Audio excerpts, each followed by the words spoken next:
Hello, everybody. I'm Chris Joel. I built Polymon and Meatscope, and today we're going to talk about monster apps. So a few months back, the Polymer team flew to Sydney to hang out with some of the Chrome developers who like to work upside down. And you may have known this about Australians. I didn't really know it, but Australians are really great collaborators. They love to collaborate. I would get tired of collaborating, and I would turn around, and these guys would be looking at me expectantly, acting like we were going to collaborate some more, and I just really couldn't take it. I have to admit that at a certain point, I had collaborated so much that things just crossed the threshold, and I don't know, things got a little fuzzy. And then this happened. What you want? Oh, what you want? Entertain us! Don't do it, man. Don't do it. Chris!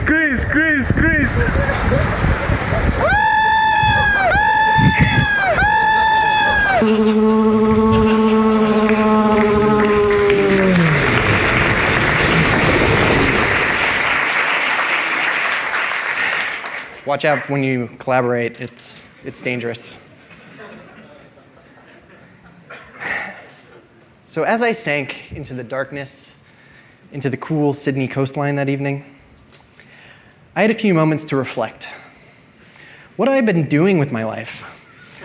Had I gotten so caught up in this collaboration that I'd forgotten why I got into web development to begin with? I wanted to change the world. I wanted to build apps that would touch people's lives, that would make the world a better place. Thanks to this moment of introspection, I had the inspiration I needed. Selfie GIFs. The internet needs selfie GIFs. I mean, everybody loves selfie GIFs. They combine the two best things on the internet, selfies and GIFs. So I did the next thing that any self-respecting web developer would do. I went out and I built a web app. Okay, actually, the first thing I did was I registered a really cool domain name. I called it Meatscope. I registered meatscope.camera. In case you didn't know, you can get a .camera domain. Then the next thing I did was I went and built a web app. But when I first got started, I wasn't really sure if this was something I could even do. I mean, I needed to get access to a camera. I needed to process image data from that camera. I needed to store that image data in my web app. Was this stuff that could even be done? I mean, this is supposed to be a phone app. Can phones even do this on the web?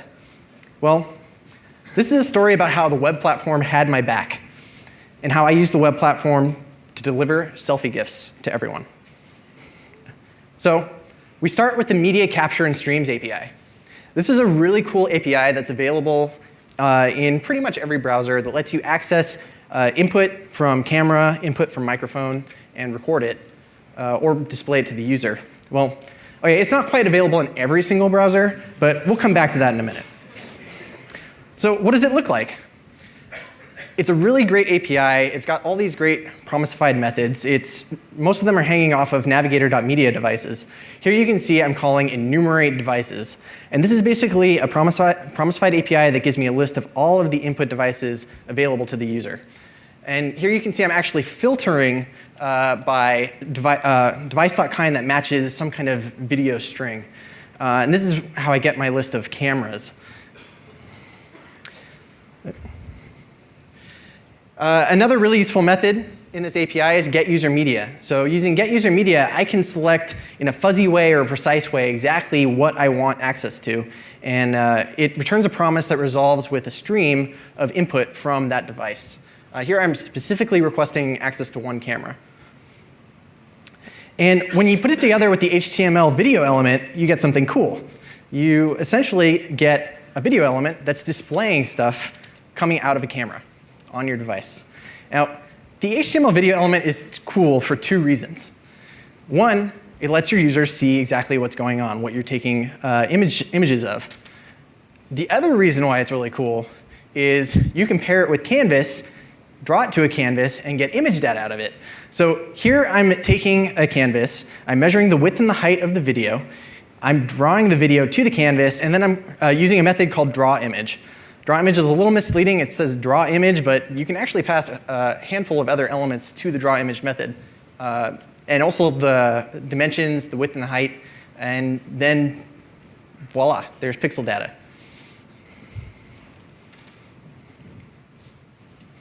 All right, here's a demo. So on the bottom right, I've got a HTML5 video element that's showing stuff from my webcam. And in the back, I have a canvas. So if I need to make my selfie face, I can go like this. And you guys can stare at that for a few minutes. And so what are we doing here? We're using the web platform to capture image data from the webcam. And if you're lazy like me and you like web components, I've wrapped a lot of this up in a series of web components I call Meatscope elements. So from top to bottom, I've got Meatscope devices, which basically accesses the enumerate devices method and filters for all the cameras and reveals one of the cameras as selected camera. I'm binding that to Meatscope user media, which takes in a device and then spits out a stream. And then the stream gets bound to Meatscope video. And Meatscope video just displays whatever's in that stream in a full bleed video on the device, or in some smaller container if you prefer. So the next thing I needed was a GIF encoder. And thanks to the vibrant JavaScript ecosystem, there's like a million GIF encoders. But I picked this one. It's really great, pretty simple to use. It looks something like this. I create a new instance of a GIF. I can configure it a little bit. And then for all of the frames that I've captured for my GIF, I add it into the GIF using the add frame method, and then I call gif.render. Pretty simple. And in order to actually make a GIF, you have to record multiple frames and then add them in sequence. So it looks something like this. Here I've got several canvases next to each other, and each one has recorded some picture of me doing something. And then you add them all together, and it makes it look like I'm going like, oop. So each frame, when I'm recording a GIF, I do something like this. I draw the video to a canvas context, and then I push the image data from the canvas context onto a frames array. This turned out to be really, really bad. Basically, during a very sensitive time in my user experience when I was trying to record GIF image data, I was spending 50 milliseconds just reading out of a canvas. You can see that most of the time is spent at the bottom there where I'm calling get image data. So that was bad, but the worst thing was at the very end. You see, this red box on the left was me recording the GIF. On the right is 40 seconds I spent rendering the GIF. And this was all happening on the main thread. This was actually on desktop in my first pass. And frankly, it was totally unusable. It's like you record the GIF, you drop a bunch of frames, and then your user has to sit around for 40 seconds waiting for a bad GIF to render. And meanwhile, they can't even use the app because the main thread is blocked. So what do we do? How do we make this better? Miptia.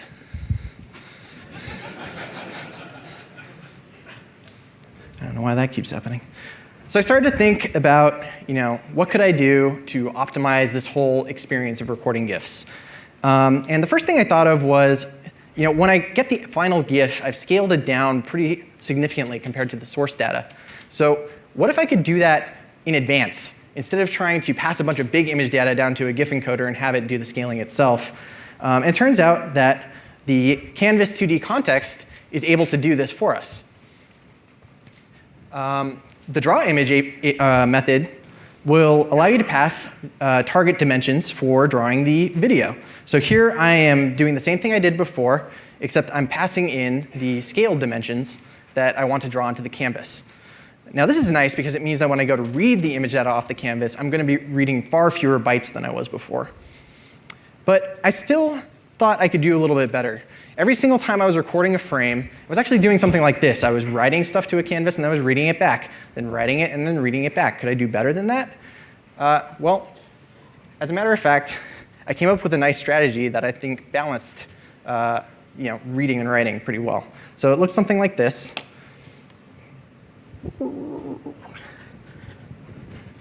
So what's going on here is it's the same demo as before. I just have one canvas, and I have one video input. And as I'm recording frames, each time I increment a counter and I know I need to draw the next frame a little bit offset from the first one. And it creates kind of a film strip effect. Now, The result of this was pretty awesome. This thing really wants me to print. Literally 100 times better. So remember before it was about 50 milliseconds per frame? Now it's half a millisecond per frame because I'm not actually reading any of that canvas data anymore. This is so much better because it means I'm not going to be dropping frames while I'm recording a GIF. Also, I had this problem still, right?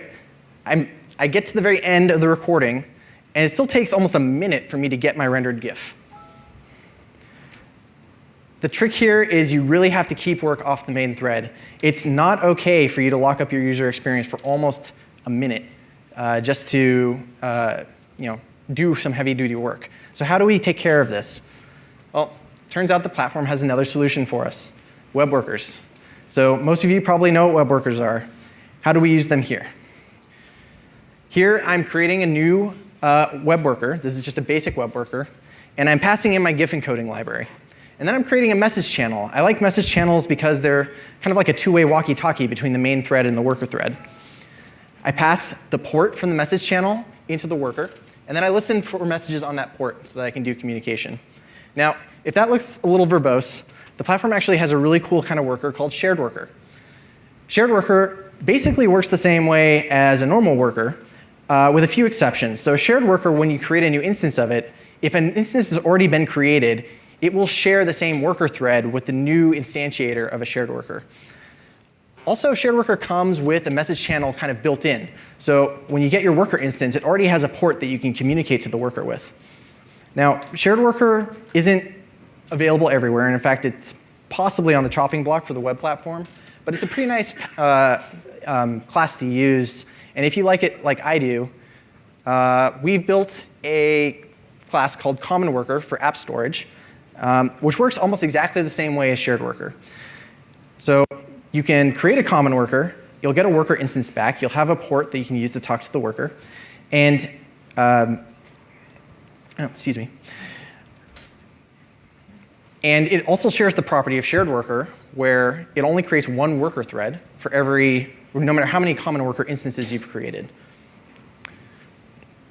Now, inside the worker, what we do is we import our GIF encoder. We listen for messages on the port that we get from the client every time the client instantiates a new common worker. We encode our GIF, and then we post the GIF back to the main thread. It's that simple.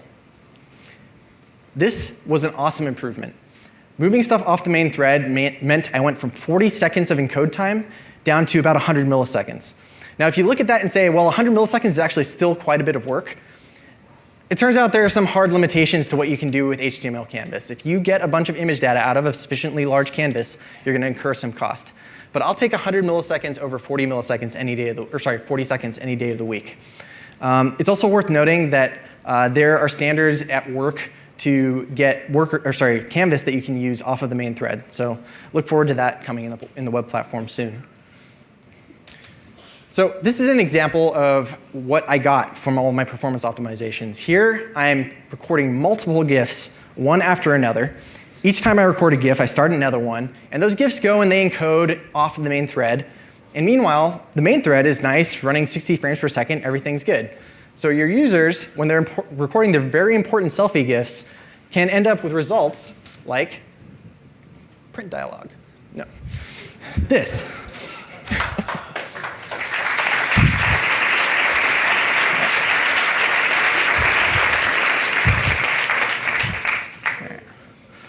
So I have my selfie GIFs. But what do I do with them? I mean, I don't want to just throw them away. Well, it turns out there's an element for that. At Google I/O 2016, we released a bunch of experimental elements that we call app storage. So app storage is kind of based on this idea that spawned out of Firebase elements, where we saw the value of creating declarative elements that give you access to storage layers. All right, so what do they look like? Roughly, they look like this. We have documents, and we have queries. Documents reference specific blobs of data by ID. Queries let you construct ordered, limited queries so that you can get lists of data and iterate over them. App storage elements let you synchronize storage and state in your app within the app and also between your app and the cloud if that's something that you want, but not necessarily. And today we have two bodies of app storage elements that you can use. Many of you are probably familiar with Polymer Fire. There was an awesome talk by Michael Bly earlier today. Some of you might not be familiar with the fact that we have a series of app storage elements built around PouchDB. So I really like PouchDB a lot. It's nice because it lets me have access to IndexedDB, which is a piece of the web platform that is available whether you're online or offline. It's a database that's right there in your browser. And I really like to use the web platform. So I ended up choosing PouchDB for Meatscope. Now, what does using PouchDB even look like? Well, in JavaScript, it's something like this. You create a new instance of PouchDB and pass in a name for your database. And anytime you want to store data in it, I mean, that's really all you have to do. Anytime you want to store data in it, you just call db.put and pass in some object, and you get to store that in PouchDB, in IndexedDB, in your browser. And you can see in this example, I'm actually storing binary data because IndexedDB can store binary data, which means I can just throw all of my GIFs into PouchDB. Now, I just want to stop and talk about how awesome this is. All right? It's 2016. I have a database in my browser. I can store structured objects. I can store binary data. I can just throw this stuff into PouchDB and forget about it. I mean, it has virtually unlimited space. So this was really exciting for me. But what does it look like to use it in practice with Polymer? So here's PouchDB query. Here you can see I'm specifying that my database is Meatscope. I'm crafting a selector and sorting and specifying fields that I want. And then what I get as a result is GIFs. Now, GIFs is just an array of rows. I can pass that into a DOM repeat, iterate over it, and just spit out my GIFs. It's really that easy. And if I want to interact with a document directly, I have PouchDB document. So I'm binding it to a specific document with just some random doc ID. And the result is I get GIF out of the data property. And with GIF, I can just make changes, and via two-way data binding, all of those changes are going to transparently reflect in the storage layer. So you know a bit about selfie GIFs. It's time to take a selfie.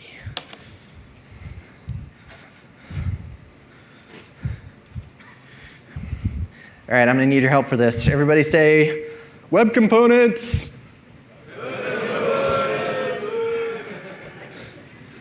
All right. So just so you guys can see, I've got my phone here. It's encoding the GIF over there in the top left. But just to prove that I'm not full of hot air, I'm going to take another selfie. Yeah. I'm looking good up here on stage.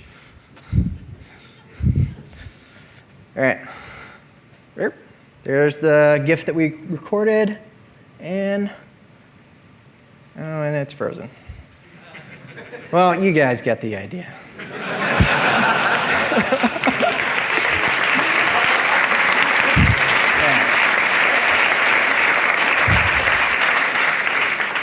And enough about selfie GIFs. Let's talk about important things like coffee.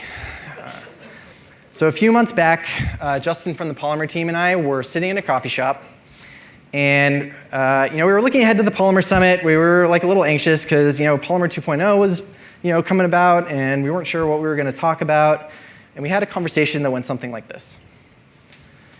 Justin's like, hey, we should build a really cool app for our users at the Polymer Summit to show off how cool the web platform is and get them engaged, get them interacting with the team members. Don't you think that'd be cool? And I was like, yeah, let's build a video game. That's a great idea. You have so many good ideas, Justin. And then Justin was like, no, I mean, we only have 3 months. Games are hard. What about a survey or something where they can fill it out and then interact with each other somehow? I don't know. And then I was like, hey guys, Justin wants to build a video game. Tell him about it, Justin. It's going to be awesome. And Justin didn't really respond to that. He just sort of disappeared. So anyway, that was the conversation that spawned Polymon. And most of you are familiar with Polymon now. Polymon is a location-based monster catching game with player versus player battles. Now, I just want to stop for a second and say, awesome, this is on the web platform. You can build this on the web platform. Please build things like this on the web platform. Yes, clap. That's awesome.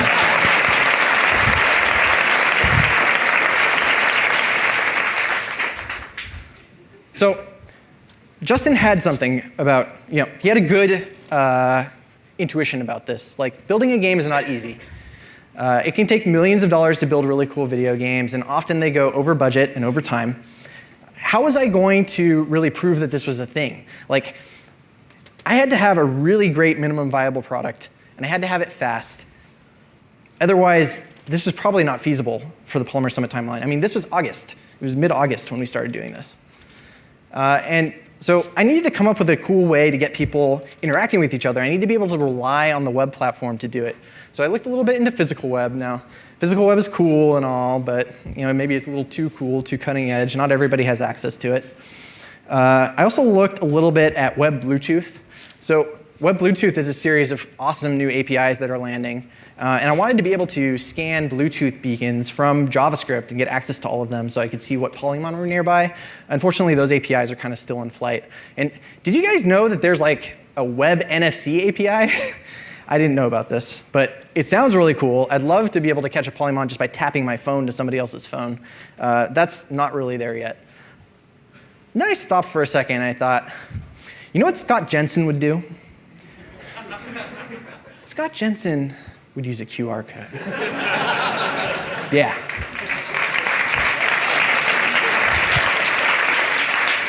So everybody loves QR codes, as we all know. And I thought, everybody can scan QR codes, so let's just use QR codes. This would be great. And wait a second. I want to use the web platform. Didn't I build a series of components for accessing the camera and processing image data on the camera? I think there's something to this. Maybe I'll just take the Meatscope elements and pair them with, I don't know, a QR code reader library thing, and all of a sudden I've got a QR code scanner on the device, in the web platform. And within a couple of days, I actually had a demo that looked like this. This is a very early version. Oh yeah, hey look, there's a Polymon. Yeah, check that out, that's cool. And look, there's me in a cafe. And, oh yeah, QR code. Awesome. All right. It's okay, you can clap on my prototype. That's awesome. Thanks. All right. So remember this? I said we'd come back to this. So unfortunately, you cannot access the webcam directly in Safari. They just have not implemented the user media API. I encourage you all to go to the WebKit bug tracker and star the bug to implement this API because it's awesome and fun to use. But I still needed to access Safari. And a few weeks into the project, Monica came to me and she was like, I got it. I know how you're going to do it. I know how you're going to get access to the webcam on Safari. And it turns out that there is an input element that you can use to get access to the webcam. You just structure an input element like this. Type equals file, capture equals camera, accept image/star, and iOS will helpfully show a little dialog anytime the user clicks on it to take a picture with their camera. And voila, we have the ability to scan QR codes in a browser that does not even support the user media API. And this is the demo that resulted. So here I am. Oh, well, no webcam image, but oh, look at that. I can take a photo. Oh, yeah. Now, many of you have come up to me and scanned my QR code with Safari, and you know it's not perfect. But I'll tell you what, progressive enhancement is not about perfection. It's about making sure that every single browser has the ability to experience the app the way you intended. And if it works, I think that that's a good thing, better than not being able to do it at all. Yeah, please.